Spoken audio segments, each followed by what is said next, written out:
episode Oh, sekian. akhirnya. Ya akhirnya kita sudah ke episode sekian gitu loh maksudnya. Dan masih di Kolabox. kolaboratif.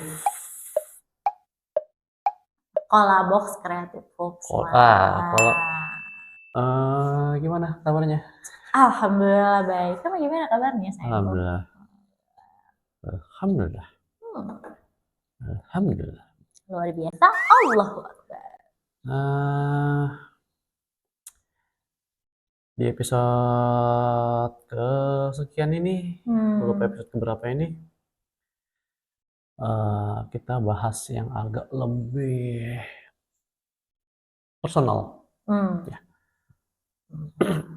Jadi mungkin ada orang yang udah tahu, ada juga yang belum tahu tentang waktu pas episode yang kemarin itu, yang kamu bahas tentang roller coaster. Oh ya. Roller coaster 1 dan roller coaster 2 itu, kamu menyebutkan kalau kamu roller coaster hidup kamu pertama itu ketika kamu mengalami cancer. Ya. Padahal sebenarnya kamu Taurus. Betul. Ya, kenapa aku harus cancer? Padahal aku Taurus. Itu. Jadi ya mungkin ada orang-orang yang udah tahu cerita tentang cancer kamu itu di salah satu postingan Instagram. Kamu ceritain banyak di situ, gitu kan. Tapi mungkin ada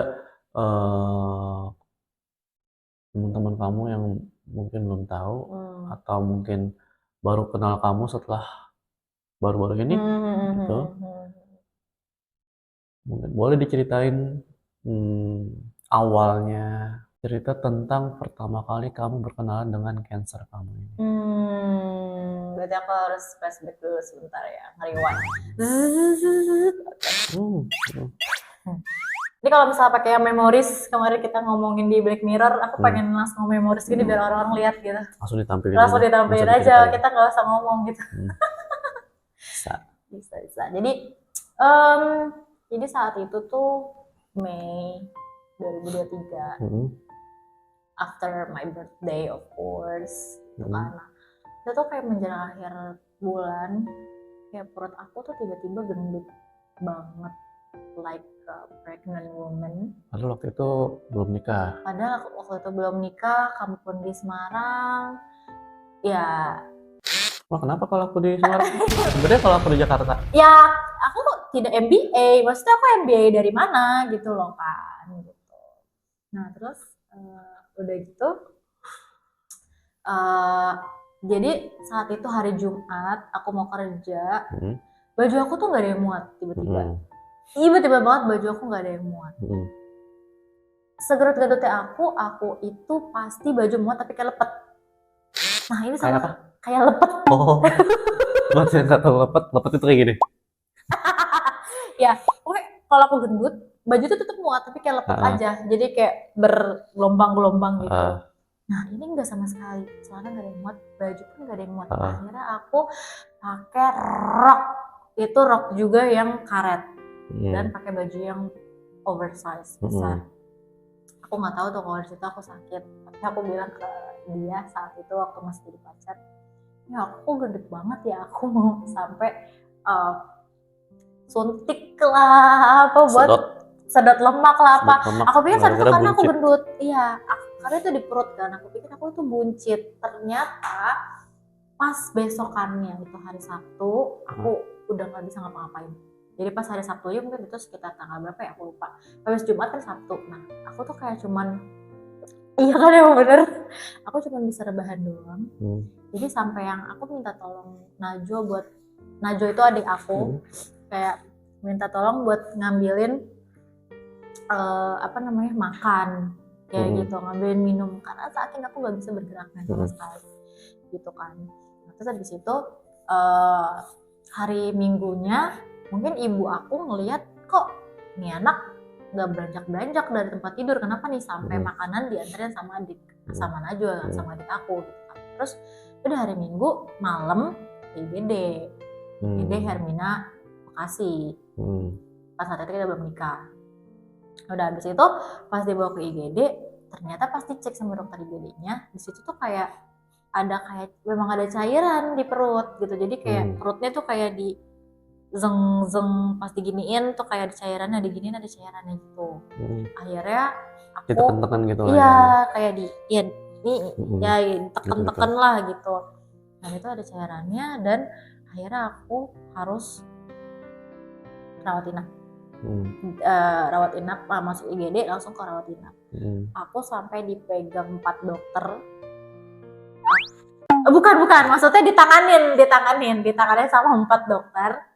Aku lupa pokoknya salah satu dokter IGD, dokter penyakit dalam, sampai ke dokter obgyn, sama dokter bedah digestif. Pokoknya dokter IGD udah nggak bisa, dokter penyakit dalam juga udah nggak bisa. Akhirnya aku pas lagi ini bukan nggak bisa, mungkin kayak ya udah nggak bisa ditanganin sama dokter itu. Dokter IGD menyerahkan, merujuk ke dokter ini.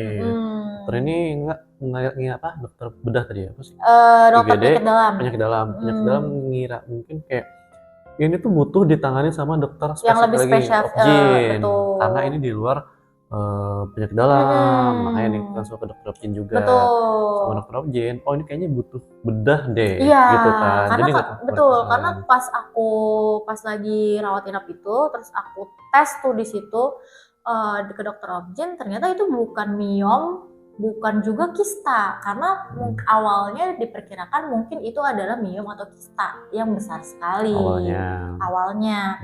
Jadi karena retetannya pas aku masuk besoknya itu aku USG abdomen dulu. Jadi USG abdomen, jadi ternyata kayak itu ya, apa? Pemeriksaan hamil. Iya, kayak pemeriksaan hamil. Jadi pakai USG abdomen gitu. Jadi memang ada massa itu 22 kali 11 kali 8 cm di perut aku. Dan tapi itu belum tahu posisinya ada di mana. Gitu. Jadi takutnya itu miom yang membesar. Akhirnya makanya aku ada juga di situ yang ditangani sama dokter obgyn. Tapi ketika aku ke dokter obgyn itu ternyata miom ada, kista juga bukan. Terus segala reproduksi kewanitaanku oke, gitu kan ya. Akhirnya dia tidak bisa. Ya udahlah, ini bukan ranahnya. Akhirnya terakhir kali ya ke dokter bedah digestif, ke dokter Eko gitu di RS Hermina Bekasi. Ya udah, akhirnya setelah itu aku beberapa kali karena mungkin aku kan pakai BPJS ya gitu kan, jadi ya beberapa kali rawat inap pulang sampai akhirnya aku operasi.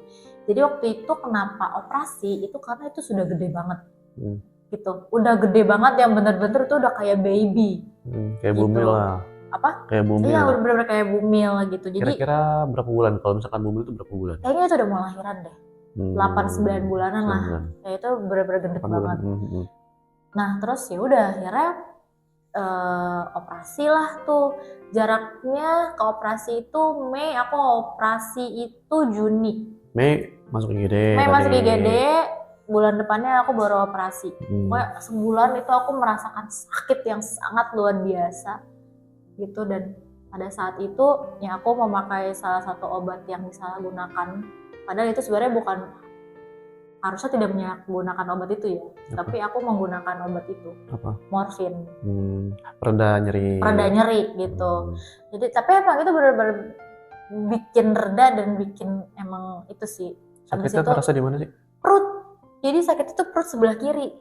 Jadi sakit perut sebelah kiri tuh kayak sakit banget gitu kan. Nah terus habis itu ya udah akhirnya kayak sesek gitu. Sesek tuh enggak, lebih ke sakit kayak gimana ya, diperes gitu loh. Kayak sakit banget organnya dan segala macamnya gitu, dan akhirnya ya udah jarak sebulan, akhirnya Juni aku operasi. 20 Juni aku operasi. Dan itu sorry kepotong. Dan ketika 20 Juni itu belum diketahui itu apa? Belum. Jadi operasi aja dulu, diangkat dulu tuh semasa itu. Betul, karena dari dokter bedah digestifnya juga tidak menyarankan untuk biopsi. Kan ada juga kan ya yang biopsi dulu terus tahu apa, terus diobatin dulu baru operasi. Ada juga yang biopsi, operasi baru pengobatan misalnya. Kalau aku enggak. Nah ini 20 Juni tuh. Betul, 20 Juni itu aku operasi. Aku belum tahu tuh tadinya itu apa gitu kan. Nah terus akhirnya ya udah baru tahu seminggu setelahnya karena ada penilaian patologi anatomi gitu kan. Jadi di PA dulu sama orang-orang di lab PA-nya. Terus akhirnya aku baru tahu tanggal 27 Juni itu aku ternyata cancer, dan itu adalah salah satu cancer yang lumayan langka di dunia ini. Apa tuh? Liposarkoma. Liposarkoma. Berarti Ya. cancer apa liposarkoma? Jadi liposarkoma itu adalah nama kansernya. Jadi istilahnya kalau kanker payudara kan breast cancer. Terus kalau dia kanker kelenjar itu kan namanya nasofaring. Nah ini namanya liposarkoma.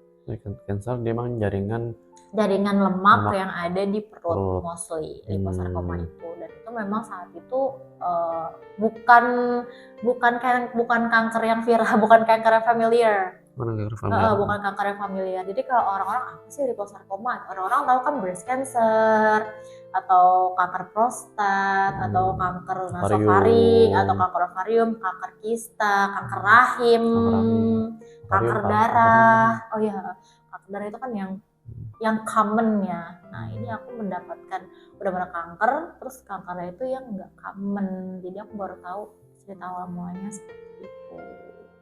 Kanker yang munculnya itu di jaringan lemak. Betul. Perut. Dimana perut itu adalah tempat paling nyamannya lemak. Betul. Jadi lemak itu paling banyak menumpuk di perut. Perut ya. Padahal saat itu aku nggak buncit-buncit banget, gitu. Aku ya masih dalam batas wajar lah, nggak kayak buncitnya para bapak-bapak yang kayak sekarang gitu kan. Nah, makanya hati-hati aja sih gitu. Makanya itu setelah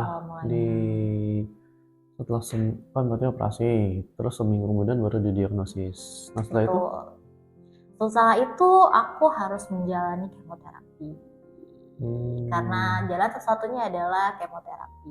Sebenarnya ibu aku nawarin alternatif lainnya. Apa tuh? Aku lupa ya apa, pokoknya ya pengobatan alternatif lainnya lah. Cuman dari dokter menyarankan kemoterapi, tapi kan namanya juga ada nama second choice. Banyak orang di rumah sakit atau orang sakit yang keluarganya itu kayak ini sebenarnya udah ada nih medisnya, tapi banyak orang yang ambil second choice buat cari pilihan lainnya selain medis gitu. Jadi sama sebenarnya ibuku juga kemarin sempat nawarin mau second choice nggak alternatif. Aku bilang nggak mau gitu. Karena menurut aku balik lagi ya ke kepercayaan atau sugesti masing-masing. Ya aku percayanya sama dokterku. Ya udah. Akhirnya aku hantem aja itu dihantem kamu ya. Berarti itu didiagnosis sama dokter? Didiagnosisnya itu PA. Sama patologi anatomi. Betul. Yang mendiagnosis itu PA. Baru ke yang ngomong itu adalah dokter Eko, dokter bedah digestifku. Langsung, Mbak kamu kena kanker ya itu. Tanpa babi bu, tanpa basa-basi kamu bilang, Mbak kamu kena kanker ya. Mana dok? Gitu kan. Iya, ini kamu kena kanker. Ini nanti saya rujuk ke dokter onkologi ya, ke dokter Sugiono gitu kan. Berarti si masa yang 22 kali 11 kali 8 itu ternyata adalah cancer. Yes. Berarti si cancer itu sudah diambil. Angkat. Betul. Semuanya. Sudah diangkat semuanya. Alhamdulillah. Cancer itu belum bermetastasis kan? Atau belum menyebar? Alhamdulillahnya belum. Soalnya katanya kalau itu menyebar dan lengket, itu banyak banget bagian organ dalam aku yang harus diangkat juga. Mungkin ada yang sering tanya, cancer stadium berapa? To be honest, aku nggak dikasih tahu stadiumnya berapa. Cuma sepertinya itu sih stadiumnya nggak awal ya. Mungkin itu sekitar stadium 2 lah. Karena udah gede banget. Tapi Nggak Sebelum stadium akhir juga enggak kan? stadium akhir juga. Bukan Ya belum, middle, enggak. enggak. Nggak stadium akhir Middle juga. lah. Kayaknya sih mungkin stadium 2 ya, karena kalau stadium 1 kayaknya itu terlalu kecil. Karena aku harus kemo. Biasanya katanya yang stadium 1 itu bisa minum obat doang. Tapi kalau kayak udah kemo itu udah yang stadium 2, 3, 4 gitu. Oke, berarti kan setelah itu dokter menyatakan kamu harus menjalani kemoterapi. Benar. Kemoterapi itu kayak jalan keluar satu-satunya atau dokter juga menyarankan aja atau mengharuskan? Sebenarnya dokter itu rekomendasi ya. Rekomendasi. Dokter itu tidak pernah memaksakan pasiennya. Jadi sebenarnya keputusan itu akan balik lagi ke pasiennya. Gitu. Cuman dokter itu kan menyarankan yang terbaik. Gitu kan. Jadi jangan suzon dulu sama dokter-dokter ini gitu. Jadi ada orang yang suzon sama dokter kan ya. Gitu. Cuman kalau menurut aku dokter itu kan perpanjangan tangan dari Tuhan, perpanjangan tangan dari Allah. Dokter yang lebih tahu. Jadi ya udah, aku ikutin aja. Jalan terbaiknya adalah dengan kemo ya aku harus kemo. Berarti mulai kemo tuh start, inget gak? Aku bulan apa? kemo langsung deh kalau nggak salah. Juni tuh itu bulan jadi Juni aku 27, iya kayaknya jadinya Juli. masuknya ke Juli awal. Karena kan itu kan udah akhir-akhir, iya kayaknya Juli awal tuh aku start kemo. Berapa kali? Direkomendasi berapa kali kemo? Jadi kalau kemo itu kan sebenarnya per masing-masing penyakit ya, atau per masing-masing kanker, per diagnosis. Nah kalau aku itu tuh 6 kali, 6 periode. Tapi ini agak susah sih. Jadi 6 kali periode, 1 kali periodenya itu 3 hari kemo. Jadi misalnya gampang. Sehari kemo berapa jam? Sehari kemo itu dari pagi Kisaran? sampai sore. Half day. Jadi 3 hari tuh, 1 iya, periode berarti. jadi secara 18 hari. 18 kali. 18 hari. Iya, 18 hari, betul. Betul. Kalau ngeblok 18 hari ya mati, tapi ini kan di jeda 3 minggu sekali kemo, 3 minggu sekali kemo, 3 minggu sekali kemo biar nggak terlalu ini banget. Karena ternyata buat harus bisa kemo, fun fact-nya adalah nggak fun sih itu sebenarnya. Fact-nya adalah faktanya adalah kalau mau kemo darah kita atau darah merah atau hemoglobin atau HB itu harus di atas 9. Paling nggak minimal 9. Soalnya kalau di bawah 9 harus transfusi darah dan aku always transfusi darah. Karena kamu darah rendah. Karena aku darah rendah, betul.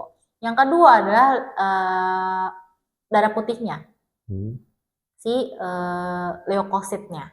Jadi leukositnya ini minimal itu harus 6. Kalau di bawah 6 harus suntik namanya leukogen. Di perut suntiknya. Itu sakit luar biasa. Abis itu kayak segala macam otot tuh sakit banget. Dan aku juga leukositnya rendah banget. Nah itu dan setiap mau setiap mau kemo harus ternyata periksa EEG, pokoknya rekam jantung. Jadi sebenarnya untuk EKG bukan? EKG ya? Aku lupa deh, pokoknya itu rekam jantung. Jadi dilihat sebenarnya jantung kita ini masih berfungsi dengan baik atau enggak, dan fungsi ginjalnya. Jadi hemoglobin, leukosit, rekam jantung, sama fungsi ginjalnya atau aku lupa sih nama darahnya apa kalau kreatinin. Jadi sebenarnya untuk bisa kemo harus sehat sebenarnya. Gitu. Jadi maksudnya keempat itu harus benar-benar, jadi kayak ya lumayan lah, cukup menguras waktu dan tenaga. Itu setiap persiapan berarti kan 6 kali periode tuh. 6 kali periode. Berarti tiap periode itu periksa 4 hal itu. Kalau ada yang kurang disupport dulu, baru bisa kemo 3 hari. Mondok. Iya 3 hari nginep kan. Iya nginep. Kemoterapi berarti rawat inap dong. Rawat inap. Jadi aku nginep 3 hari gitu. Jadi kayak datang jam 7, jam 5-nya ke ruang rawat inap. Balik lagi jam 7 pagi nih ke ruang kemo, balik lagi. Nah besoknya pas udah ya hari ketiga jam 7 udah di ruangan, sorenya pulang. Kayak gitu terus selama Dari Juli 6 bulan sampai Desember. September, Oktober, November, Desember, 5 bulan. 5 bulan bulan. dalam periode itu. Yes. Terus selama 5 bulan itu kira-kira apa yang kamu rasain? Pedes. Iya. Itu apa pedes kalau dingin. Hmm. Yang aku rasain like ya diambang aja sih, karena kan aku masuk ke grup kemo ya, pasien-pasien kemo. Aku juga masuk ke grup dokter onkologiku, dokter Sugiono gitu kan ya. Pasti ada aja yang udah ini lagi. Kayak ini apalagi nunggu saatnya gitu. Nunggu giliran ya, gitu. nunggu giliran. Bangun tidur, buka WA, ya. Iya gitu. Tapi selain Ilahi ada lagi yang baru gitu. Pasien baru masuk. Jadi kayak ini apa siklus yang ini, apa nanti tiba-tiba ada yang Ilahi atau nanti ada jatahku ya gitu di nggak tahu tuh selama 5 bulan itu nggak tahu. Jadi kayak udah itu kayak masa-masa di film Alice in Wonderland aja sih, kayak benar-benar harus sehat. Ya tetap survive tuh ya. Harus tetap survive. Survive. Berarti kan aku kan juga beberapa kali tahu pasien kemo gitu kan. Ada beberapa pasien kemo di rumah sakit gitu. Karena tuh dia setelah kemo itu pasti kayak lemas apa segala macam. Nah kalau kamu? Yang pasti ya untuk para caregiver, kalau lagi nemenin atau ada keluarganya atau teman dekatnya itu cancer, jangan dipaksa untuk makan makanan sehat. Maksudnya gimana tuh? Jadi gini, ada stigma kalau udah kanker makanannya susah. Ya, kalau udah selesai kemo harus dijaga makanannya. Nggak bisa makan semuanya kan? Nggak bisa makan semuanya, pasti ada beberapa yang dilarang. Nah, tapi ketika masa kemo bisa makan 1 suap aja itu udah sangat sesuatu yang oke. Jadi kayak lagi mau makan apa nih, ya udah beliin aja gitu. Yang penting dia bisa makan gitu, karena kalau dia nggak makan malah nanti daya tubuhnya berkurang karena nggak ada asupan untuk si hemoglobinnya kayak gitu. Karena kan tetap harus mempertahankan leukosit, hemoglobin, salah satunya dengan makan dong. Kan karena nggak bisa nih kita kemo itu pasti muntah-muntah. Aku pernah ada bukan satu sih, kayak mungkin hampir setiap hari. Muntahnya itu udah sampai muntah warna coklat. Saking nggak ada makanan yang masuk dan nggak bisa makan masuk sebenarnya. Jadi emang begitu, jadi kayak makanan masuk keluar lagi, masuk lagi keluar lagi, sampai pernah saat aku capek banget makan karena setiap makan itu keluar lagi gitu, dan sampai warna itu kuning dan sampai coklat. Itu benar-benar udah tinggal asam lambungnya doang. Dan saking cuman bisa masuk air aku muntah air. Karena isinya cuma air doang. Gitu.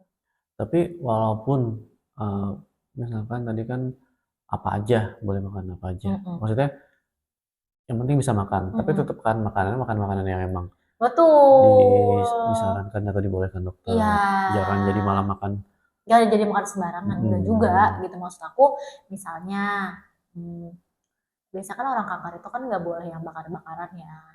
Itu ya dihindarin. Tapi kalau dia lagi pengen banget makan sate gitu kan ya.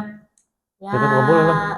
Ya harusnya nggak boleh ya. Gitu. Cari jangan sate apa gitu. Soto. Misalnya soto gitu, atau misalnya dia lagi pengen banget makan pedas, ya udah gitu. Terus maksudnya jangan dipaksa untuk makan makanan rumah sakit. Makanan rumah sakit. Itu sebenarnya aku ngalamin. Itu aku ngalamin banget sih. Jadi kayak, jadi tuh ketika kita kemo, seluruh indera perasa kita Oh, bukan Indra Prasta. Bukan alamat Kolabox, bukan. Bukan Tapi Indra indera perasa Prasa. kita tuh jadi kayak eh kayak pas COVID lah. Nyium, Anosmia. ya bukan anosmia. Jadi kayak kalau nyium bau makanan itu tuh pusing mual gitu. Kalau Kalau itu COVID, yang aku kita kan rasakan. bukan kayak COVID nih. Kalau COVID anosmia. Anosmia ya, Hmm. atau kayak apa ya? Sensitif, jadi Iya, lebih sensitif. sensitif. Iya, ya, lebih sensitif gitu. Jadi kayak ibuku masak aja, aku di kamar, aku tuh tutup hidung gitu. Saking saking itu tuh Bau masakannya tuh menyengat bau banget. banget, menyengat banget. Padahal biasa aja sebenarnya. Sebenarnya biasa aja, padahal itu sebenarnya enak. Tapi ketika emang masa kemo itu semua tuh jadi lebih sensitif. Betul, semua Terus jadi sensitif banget. makanan yang tadi enak jadi ngerasa gak enak. Terus Benar. ya akhirnya ya karena kebutuhan akan makanan nutrisi juga, ya udah kamu kepengen apa ya udah makan itu. Iya. Harus ya setidaknya adalah yang ingin kamu makan. Iya, Gitu benar. kan. Enggak yang setiap hari makan bubur. Iya, benar. Nggak setiap hari kayak makan makanan eh, rebus-rebusan sayur kayak gitu-gitu. Ya, gitu pokoknya. Nah, kemudian kalau kamu kan berarti sekarang itu sudah tidak menjalani kemo lagi kan? Alhamdulillah Selesai udah kemarin enggak. Desember 2023. Iya, Desember Iya kan, Desember 2023 benar. 2023. Berarti eh 2024 sampai 2020 sekarang, alhamdulillah. Ya, Tapi masih itu rutin cek, masih terus sekarang kontrol. aku udah 6 bulan sekali kontrolnya. Dulunya setiap bulan ya, Pak? Setiap minggu dulu tuh. Dulu setiap minggu kontrol. Iya, setiap minggu harus kontrol. Jadi kalau kita udah kemo atau jadi pasien kanker lah, itu tuh periksanya waktu itu per minggu. Jadi setiap minggu harus cek darah. Soalnya kalau kurang sedikit, ya harus transfusi, kalau enggak harus suntik glycogen. Berarti setiap minggu kontrol terus jadi sebulan sekali. Ya, 11 kali, terus naik tuh 3 bulan sekali kemarin, terus nah sekarang yang terupdate-nya 6 bulan sekali. 6 bulan sekali. Nah, as a cancer survivor, kira-kira ada nggak yang ingin kamu sampaikan untuk sesama cancer survivor yang mungkin sekarang sedang menjalani kemoterapi atau baru mau kemoterapi atau enggak harus kemoterapi sih, pengobatan lah, sedang menjalani pengobatan kanker ataupun yang udah didiagnosis ataupun yang sama-sama juga sudah dinyatakan clean gitu. Oke, untuk teman-teman sesama cancer survivor. Buat teman-teman sesama cancer survivor, aku cuman bisa bilang bahwa hidup dan mati itu cuman rahasia Allah. Kita nggak tahu kapan datang penyakit, kapan sembuh atau sehat gitu. Cuman sebenarnya yang bisa dilakukan oleh para cancer survivor adalah bertahan hidup gitu, karena semangat hidup itulah yang apa ya, bisa memotivasi untuk sembuh.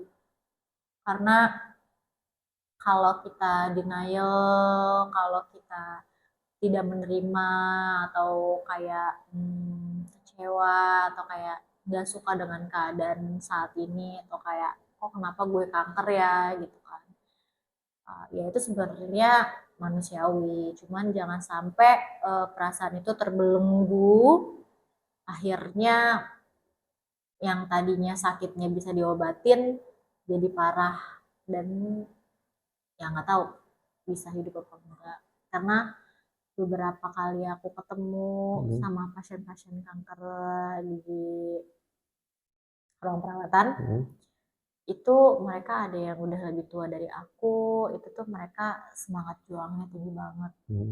Semangat juangnya tinggi banget, terus semangat juang untuk sembuh. Terus aku pikir bahwa masa aku yang muda gini kalah sama yang tua-tua gitu. Jadi kayak sebenarnya emang yang dipunyai tinggal semangatnya itu. Kayak api-api semangatnya coba dinyalahin lagi gitu, meskipun diterpa hujan kan, pastikan proses kemo itu kan gak enak ya, atau proses pengobatan gak enak, mungkin ada yang radiasi apa segala macam, cuman ya yang bisa kita lakukan adalah tetap terus semangat dan tetap terus hidup sih, karena itu yang bisa memotivasi dan yang bisa membuat aku sekarang berdiri yang udah 2 tahun pasca kemo. Pasca kemo itu.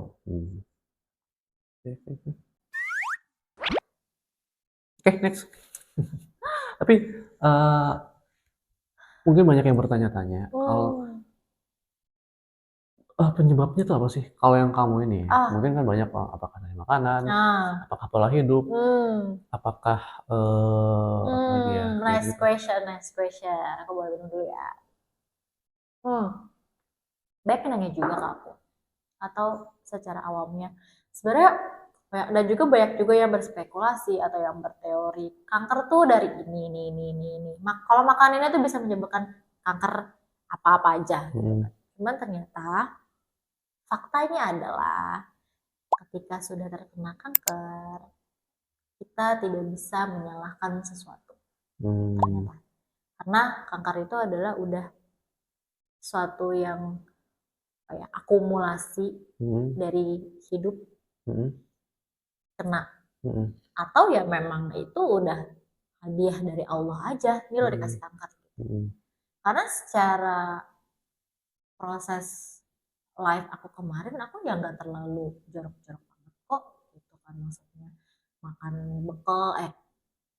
makan siang di kantor bawa bekal, pagi sarapan, makan di rumah, jarang banget makan makanan yang karsinogen. Iya, entah karsinogen atau makanan di jalan gitu kan, jajan sembarangan apa segala macem gitu.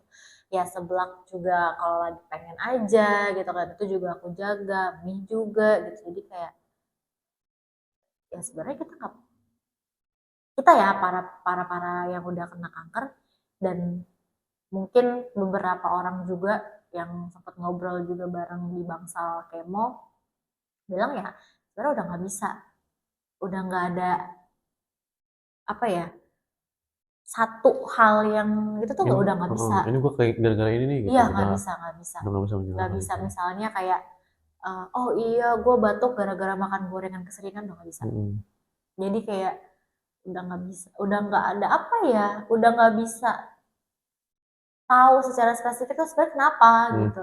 Itu masih rahasia aja dan emang nggak bisa sih. Berarti pesan kalau tadi kan buat cancer survivornya, tadi juga udah kasih ya sedikit pesan-pesan juga buat caregivernya. Nah sekarang untuk ya katakan untuk aku atau untuk yang lainnya yang kita itu ingin apa ya hidup ya sebisa mungkin tidak kena penyakit apapun, sebisa mungkin terhindar dari risiko penyakit apapun, termasuk salah satu penyakit kanker gitu. Nah, kira-kira apa pesan-pesan kamu? Ada satu yang aku ingat bahwa dan itu aku lihat juga di salah satu pamflet di Rumah Sakit Hermina, bahwa salah satu yang menyebabkan kita rentan terhadap penyakit adalah stres. Sebenarnya itu, dan bisa juga gitu. Jadi itu yang pertama, jangan terlalu stres terhadap kehidupan gitu, karena kita nggak tahu stres itu bisa menyebabkan apa gitu. Kadang kan ada orang stres akhirnya penyakit lambung, GERD, ya kan, atau stres juga akhirnya jadi hilang nafsu makan apa segala macam gitu kan. Jadi jangan terlalu stres. Terus ya kalau bisa mulai hidup sehat tuh sebenarnya nggak harus yang mahal-mahal. Ya pilihlah makan-makanan yang sehat gitu kan ya. Terus olahraga. Soalnya aku disarankan untuk olahraga paling minimal jalan kaki 30 menit setiap hari. Apakah sekarang sudah jalan kaki Oh, aku sekarang seminggu itu udah rutin 3 kali olahraga, satu sesinya sejam. Jadi kalau kata ahli gizi di tempat aku olahraga itu udah mencukupi karena sebenarnya standarnya seminggu orang olahraga itu 150 jam. Nah, sementara aku udah 180. Ini kan sekarang. Sebelum Mei 2023. Kamu rajin olahraga nggak? Nggak rajin olahraga. Kamu hidup sehat, makan makanan? Ya, makan standar. Ya standar aja. Tetap makan gorengan, tetap makan apa yang bakar-bakaran, kayak gitu. Kamu stres nggak sebelum Mei 2023 itu? To be honest, aku stres banget terhadap kerjaan saat itu. Karena ya kalau diceritain mungkin akan nanti aja ya di episode lain mungkin. Tapi ya aku mungkin stres terhadap kerjaan kali ya. Gitu. Mungkin juga selama 20, berarti aku kemarin kena tuh 20 berapa ya? Umur berapa ya? 27 ya? 2020 berapa? Aku 2023. Aku umur berapa ya waktu itu? 2027-an ya? 27. Ya, 27 ya. Nah, jadi mungkin selama 27 tahun aku terlalu keras sama diri aku sendiri. Terus mungkin akhirnya Allah ngasih kanker itu dan akhirnya aku istirahat total. Bener-bener istirahat total yang tadinya nggak pernah istirahat setiap hari.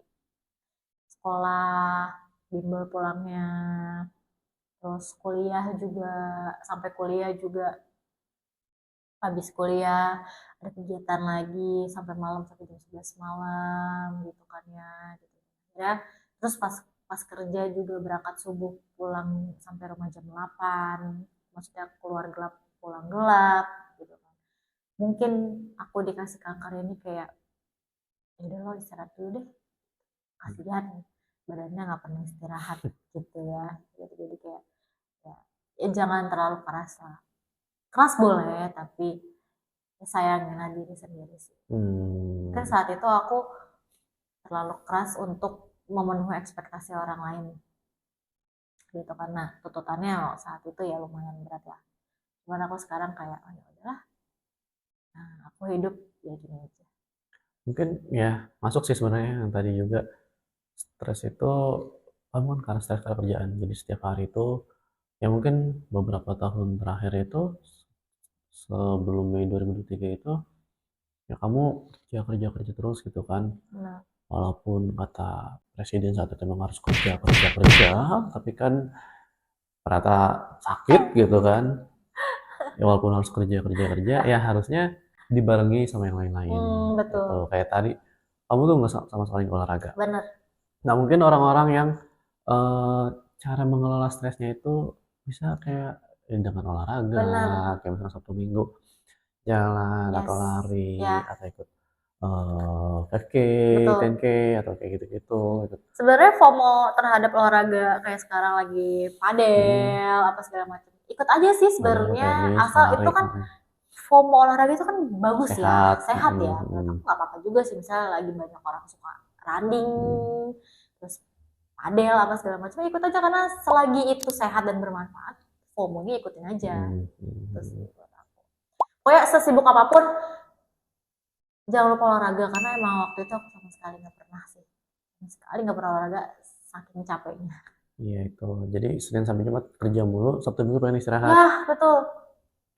Padahal sebenarnya tubuh itu butuh matahari dan butuh olahraga untuk membakar seluruh stres itu. Kayak gitu sih. Ya sama kan makanan tadi ya mungkin ya kita nggak tahu ya, kayak tadi kamu bilang nggak tahu salah satunya. Ya mungkin gara-gara emang lemaknya sudah menumpuk terus tidak dibakar-bakar, akhirnya muncul tuh yang mungkin entah pemicunya dari mana. Gitu. Nah, last question. Harapan untuk diri sendiri ke depannya. Harapannya aku sepengennya nggak terlalu banyak stres lagi ya. Maksudnya aku pengen ya udahlah. Sekarang juga udah tinggal di Semarang juga kan, udah bisa lebih slow living lagi. Gitu kan. Aku juga tinggal atau punya suami kayak kamu juga yang bisa tunggu gitu. Sebenarnya kayak bisa aduh deh gitu kan, kayak nggak perlu sekarang gitu, maksudnya kayak nggak terlalu yang memaksakan harus harus tancap gas terus gitu. Jadi kayak ya aku sebenarnya beruntung juga sih dapet kamu yang bisa menyeimbangkan lah. Jadi Yang maksudnya kamu beruntung banget dapet suami yang terlalu santai. oh Yang orang santai banget gitu ya. ya itu sebenarnya salah satu hmm, nilai positif loh untuk aku yang nggak pernah santai. Jadi kan aku bisa dapet suami yang santai, jadi aku bisa kayak ya kadang aku nggak santai, kadang aku santai, kayak ikutin ritme.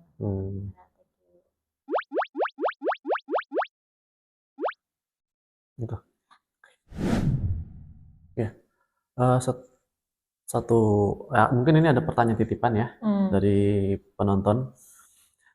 Setelah kamu menderita cancer, apa yang bikin kamu mengubah hidup? Apa yang pengen? Bikin kamu mengubah hidup. Kayak mungkin apa makan makanannya. Karena ada yang waktu kau pernah bilang kayak nggak boleh makan yang carcinogenic, of course, gitu kan. Terus kemungkinan ada lagi yang harus mengurangi asupan gula. Sama satu lagi menghindari makanan ultra processed food atau UPF. Kayak gitu-gitu. Oh iya. Gitu. Pola hidup yang berubah dari kan pas abis cancer pasti makanan benar. Ini spesifik mungkin makanan sih. Kalau makanan secara spesifik aku udah sama sekali tidak makan bakar-bakaran yang karsinogenik udah sama sekali. Sate, grill, ikan bakar, ikan bakar aku sama sekali udah nggak makan. Ultra proses apa? Manis, yang manis. Oh, kalau yang manis sebenarnya masih boleh. Manis itu bukan pantangan, cuman dikurangi aja. Jadi untuk gula itu sebenarnya bukan pantangan. Jadi itu kayak ya udah dikurangin aja gitu. Jadi sebulan sekali atau sebulan 2 kali itu boleh gitu sebenarnya. Minum manis kayak gitu. Minum manis sebenarnya nggak apa-apa, makan manis juga nggak apa-apa asal tidak berlebihan. Tuh, kalau gula masih nggak apa-apa. Terus, ya, dan satu yang terakhir yang aku baru tahu dari kamu tuh ultra processed food UPF. Ya. Sebenarnya emang UPF itu nggak boleh ya? Harus gimana? Jadi sebenarnya ultra processed food itu bukan daging lagi.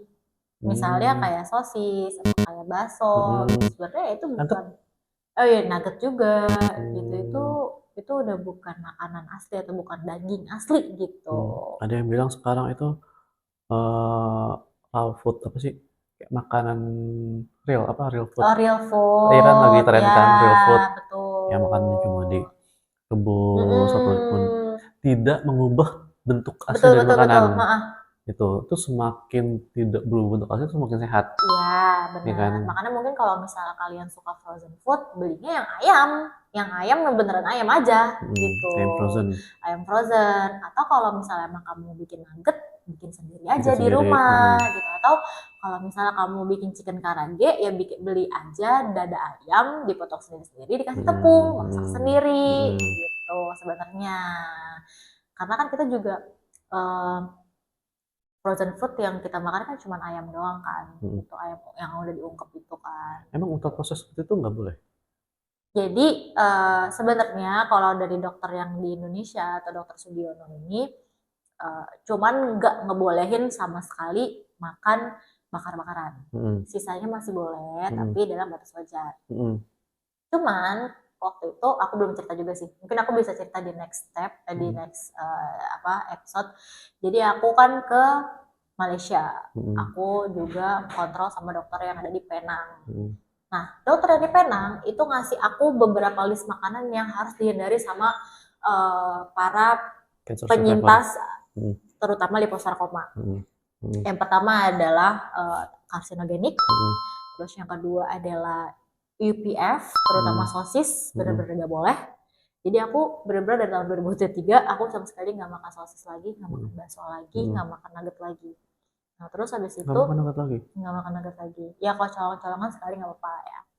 Nah terus habis itu aku nggak boleh makan makanan yang diasinkan. ikan asin, ini. cumi asin gitu. Apa sih? Aku lupa sih namanya. Makanan yang diawetkan. Iya, makanan Dengan cara diawetkan. diasinkan. Betul, makanan Telur pengawet. asin. Iya, telur asin, ikan asin. Garam asin?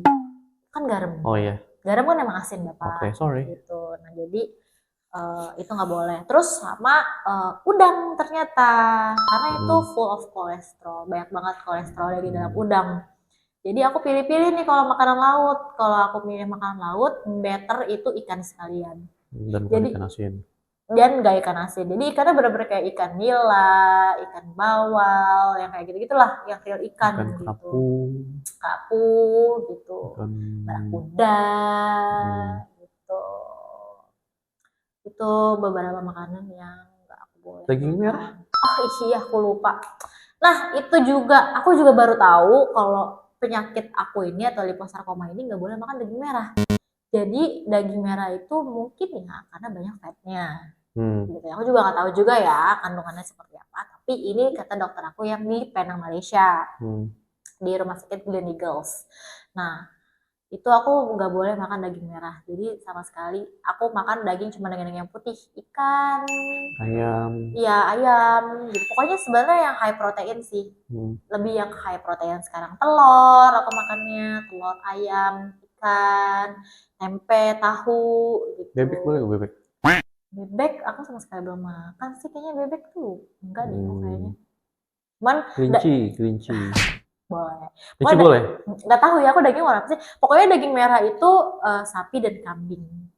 Itu yang Kuda bisa. Pokoknya itu 5 tipe makanan yang kalau kata dokter, ini bukan kata aku ya, tapi kata dokter aku ini Malaysia. Silakan kalau misalnya mau ke Malaysia, ke Penang, ke Gleneagles. Kisah pengembara dan biri-biri nggak boleh biri-biri. Itu. Oh, sama katanya kamu nggak boleh makan daging babi sama daging anjing. Karena itu haram.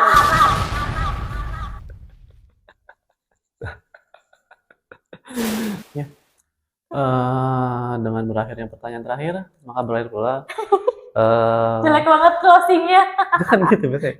Dengan berakhirnya pertanyaan terakhir, maka berakhir pula acara bincang-bincang pas Natal pada episode kali ini.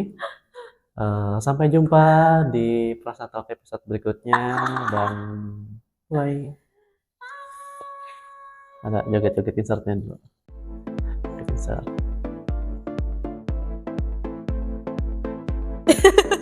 Ada kredit itu. Nggak ada kita juga lagi kredit coba.